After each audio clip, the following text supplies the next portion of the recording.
here, just looking at the state of the daffodils. Look at them, they're just poking the little heads out. It's going to be spring in no time, isn't it? But I also wanted to just show you this bike I'm on. Yeah, I've ridden it before. KTM 390 Adventure. What do you reckon? Look at that. Yeah, well, this is just obviously I'm on my way to work. I thought I'd have a little mutter about it and how I found it so far. Ignition on, brrr, ding, there we go, and we're off. Simple as that. Let's get going.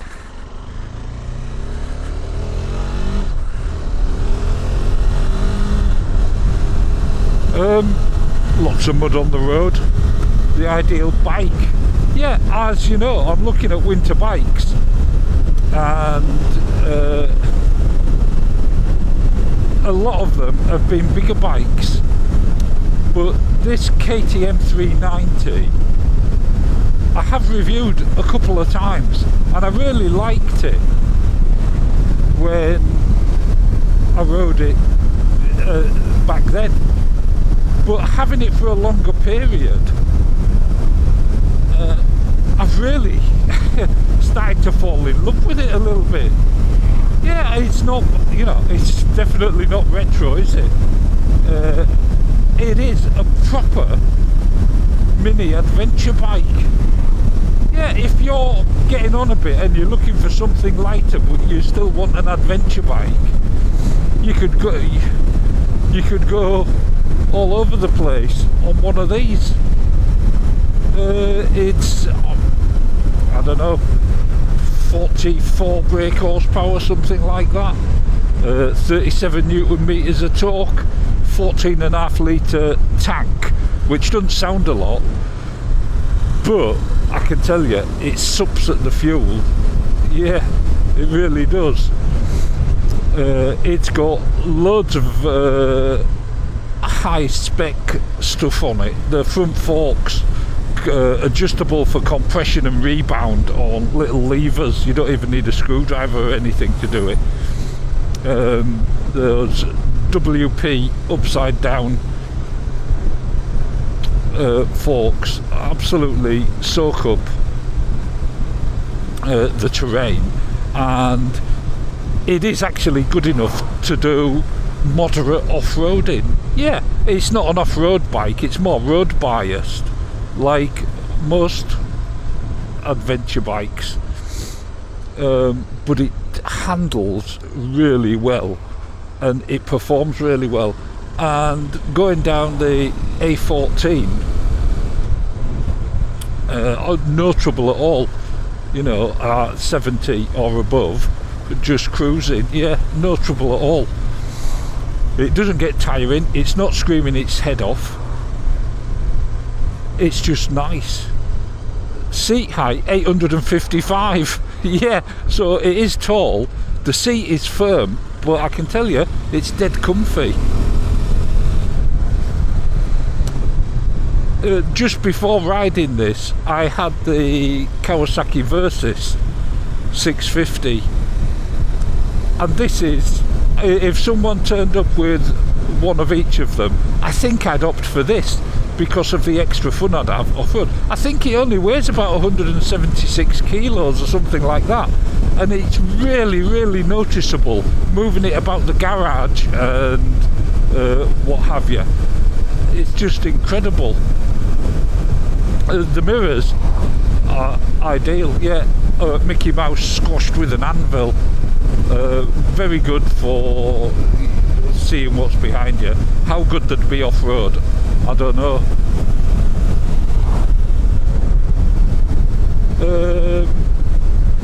Expensive?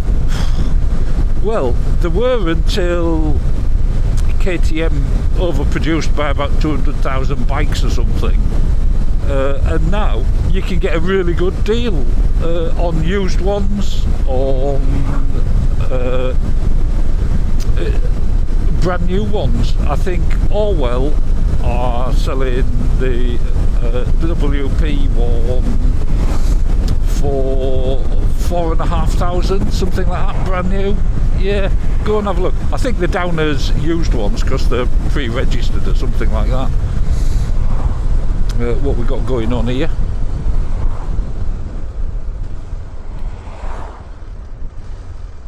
You know, the looks are an acquired taste. Is he alright? You okay? I wonder if he's broken down. Don't know. Maybe he's just run out of fuel.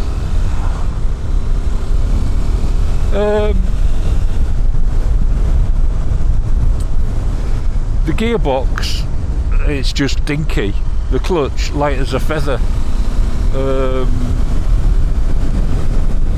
One of the important things for a winter bike are headlamps.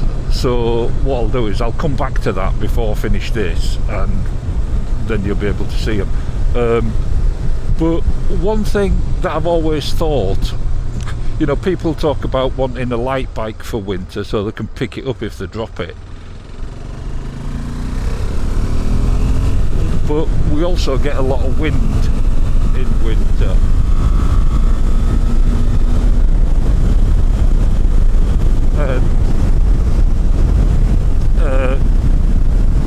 You want something heavier then. But I have noticed it was fairly windy when I picked this up, and it didn't get blown about. I didn't get buffeted or any shakes or anything on the A14. And that's the biggest test, isn't it? In amongst the traffic, the wagons and stuff like that when it's windy. But yeah, I've absolutely thoroughly enjoyed myself so far. And would I have one? Well, at this stage you'd have to say yeah, I would definitely would. I mean, it is so much fun, the handling. I mean, considering it's got these 50/50 tyres on and stuff, absolutely great. And I mean, I've been out on ice and stuff with it, out in the rain. Not a massive amount of protection. I would perhaps like a bigger screen, and I'm sure that screen comes up a bit more, but I might be wrong, I don't know. I'm not sure if it is adjustable, but it's not been a problem. So what I'll do now is I'll skip to night time. Yeah, and we can see whether the headlamps are a total disaster or not, like the Suzuki GSX-8R. Yeah, alright, I'll be back in a minute. So nighttime riding on the KTM in town. What I'll show you is a little bit in town, and then we'll cut to in the dark countryside. But I've got to say, so far from what I can see from the headlamps, they're pretty good. Yeah. The problem with LED is they tend to be very bright and blind drivers coming the other way, and the light seems to just stop. Do you know what I mean? It seems to go to a point, and then anything beyond that is just black. Of course, that's not the case in town because you've got street lamps and everything else. So I guess what I'll do now is, but before I go, I'll just say about the bike in town, and it is absolutely a doddle.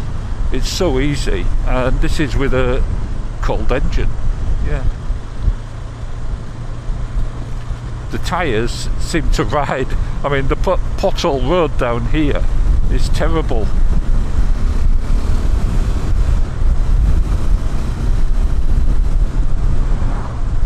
Hey up, see what this car's doing. It's going down there. But yeah, it rides these potholes, and it is potholes all the way. Brilliant. But what I'll do is I'll bring you back when I hit the country lanes.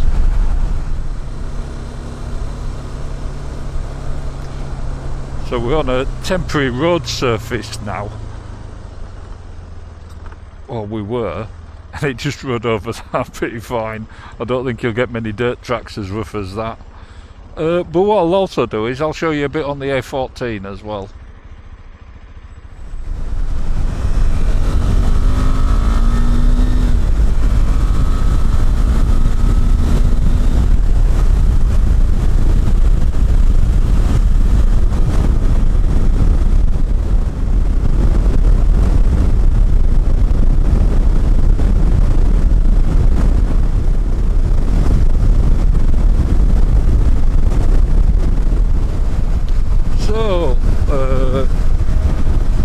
Down into the dark here. So we'll see how these headlamps are, and I've got to say I'm pretty impressed with them. Yeah, so much better than the Suzuki.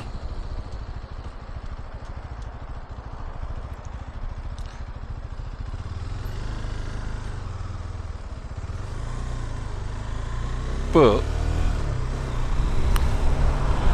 what are they like when it comes to the pitch black and the bends? The bike on the A14 is very impressive. It feels like it's a much bigger bike, but it's also pretty sharp. It's got some real get up and go, and I remember riding the RC390 and it was a real hoot down the back lanes, down the country roads. Really, you could pretend that you're on a race bike, which you are, of course.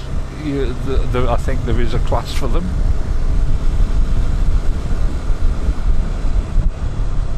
Hopefully this car won't be in front of us all the way through the dark bit. No, excellent.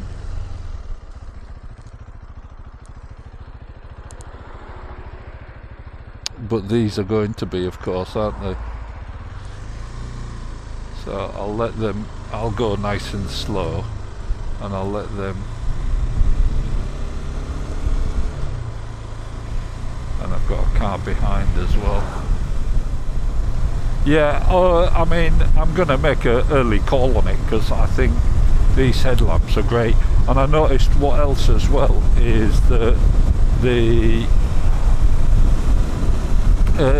switch gears lit as well, which is also relatively important. But I mean, look at that for lighting up the road. When we get down here there'll be a bit, which will be wonderful. I haven't even got high beam on. What a cracking little bike.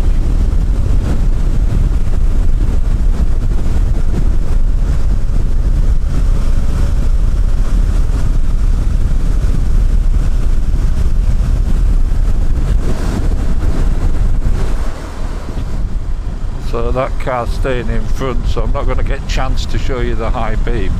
So I'm going to drop back here. I mean, look at that. That's just incredible. And I am going to just dare to put high beam on and see what happens. It's just unbelievable. Yeah. So there we go. So that's with high beam. Doesn't actually make... Oh yes it does.